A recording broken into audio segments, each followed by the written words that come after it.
Operation করে বের করতে আমি বলছি যে ওনাকে কি ভর্তি রাখতে হবে নাকি নিয়ে যেতে পারবো। উনি আমারে বলছে যে আপনি কি হন, বলছি যে আমি ওয়াইফ।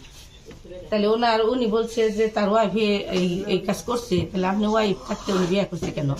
এটা বলছে ওটি মনের খুশি, এটাই বলছি আমি। যদি মনের খুশি হয়েছে নিছে এটুকুই।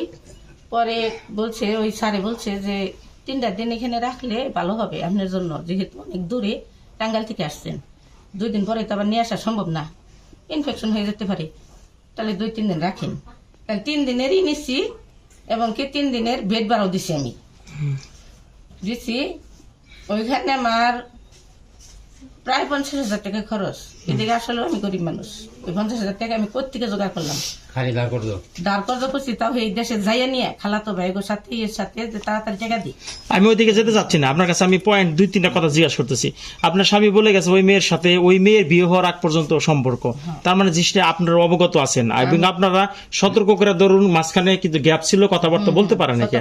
আপনার স্বামী বলছে তার মানসিক তার চিন্তা চেতনা, মানে সে ইসলামে কিন্তু দ্বিতীয় বিয়ে করার অপশন আছে, ডিভোর্স দেওয়ার আছে।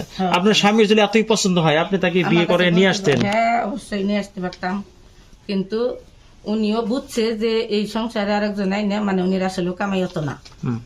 আমি এই জিনিসটাই বুঝাইতেও চাইছি যে তোমার যেমন কামাই ওইরকমই তোমার খরচ করা লাগবে, যদি পারো তাহলে করবা। এটা আমি বুঝাইছি। এই কথা বলছেন আপনি? এই কথা আমি বলছি। বলার পরে উনি আর আমার কোনো উত্তর দেয় নাই, এবং কি যদি কোনোভাবে এই করে আনো আমি কোনোদিনই মানবো না,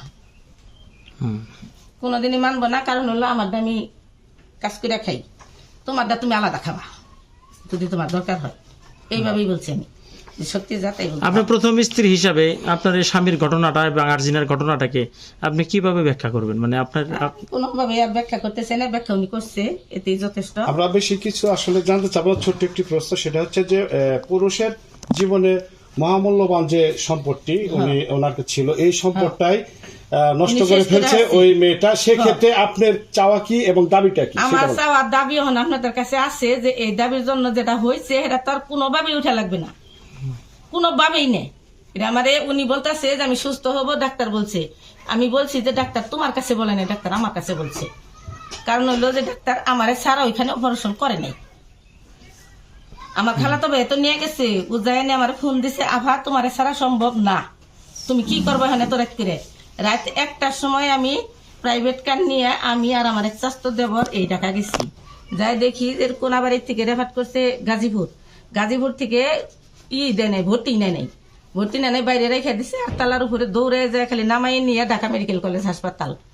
যেরকম উষা করে 2জনের নেই, আমি আর আমার খালাতো ভাই এই 2জনের নিয়ে ঢাকা মেডিকেল কলেজ পৌঁছাইছি ভোর 4টা বাজে। পৌঁছানোর সাথে সাথে ওইখানে একটা জিনিস ভালো লাগছে, একটু দেরিও করে নাই, সাথে সাথে ওটিতে ঢুকাইছে, ঢুকাইছি। দেখে আমি সিগনেচার দিছি, তার কাজ করছে।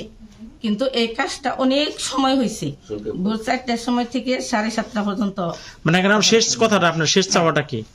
শেষ চাওয়াটা আমি কি চাইতে পারি আপনারাই বলেন, আমি আপনাদের কাছে। এই যে আপনার স্বামী বলতেছে এখন তো আপনার থানায় কোনো অভিযোগ করেন নাই, কোনো বিচারের চাওয়ার জন্য আপনারা কোনো পদক্ষেপ নেন নাই? করি নাই, এই কারণেই যে ওইখানে গেছে মাত্র কয়েকদিন, ওইখানে আসলে কেউ নাই, ওইখানে তো আর কেউ নাই। ওইখানে অভিযোগ করলে ওইখানে তদন্তে যাবে, এই তদন্তটা কে দিবে ওইখান থেকে? এই একটা বিষয়। আরেকটা বিষয় হলো যে যেহেতু খুবই অসুস্থ, সন্ধ্যার সময় আমাকে রিলিজ দিছে। না, চিকিৎসার পরেও তো আপনার করতে পারবেন, ওটা এমন না যে কালকেই করতে হবে, এমন না, আপনি 15 দিন পরেও করতে পারেন। এটা যদি কোনো পদক্ষেপ এরা না নেয়, আমার যে বলছে যে কাকি বাঁচতে লাগে সম্পর্কে, কাকি আপনি চুপ করে থাকেন, আমরা এটার মীমাংসা দিতেছি। আপনি কিন্তু কিছুক্ষণ আগে আশেপাশে বলতেছিলেন যে সামাজিক ভাবে কি যেন আপনাদের এটা মীমাংসার চেষ্টা করছেন। এটা এই যে আলামিন বলছে, আমার ভাই আমার সাথে আসছিল, আমার ভাইয়ের কাছে বলে দিছে যে এইখানে কোনো কেসে যাওয়া যাবে না, আমরা এটা মীমাংসা দিতেছি, আমার ভাইয়ের কাছে বলে দিছে।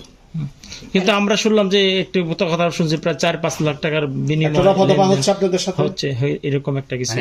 আমারে দিতেছে নাকি আমি দিতেছি? না, আপনি দিতেছেন। আমি দিতেছি।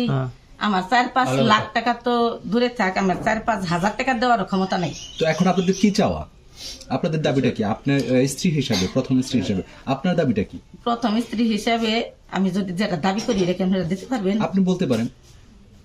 আমি আর যা পূর্ণাঙ্গ আছিল স্বামী, আমি হেঁটেই দাবি করি।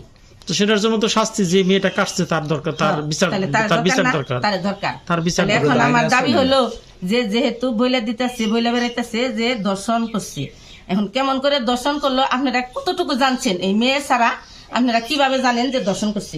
এইখানে একটা কথা আছে, উনি বলছে কিন্তু যে কাবিনই হয় নাই।